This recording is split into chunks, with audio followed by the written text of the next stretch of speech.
Weather Service in Louisville has issued a severe thunderstorm warning for southeastern Marion County in central Kentucky, southeastern Washington County in central Kentucky, southwestern Boyle County in central Kentucky, north central Casey County in central Kentucky, until 2:30 p.m. Eastern Daylight Time.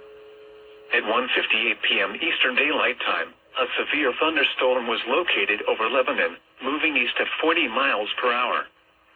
Expected hazards include 60 miles per hour wind gusts and quarter-size hail.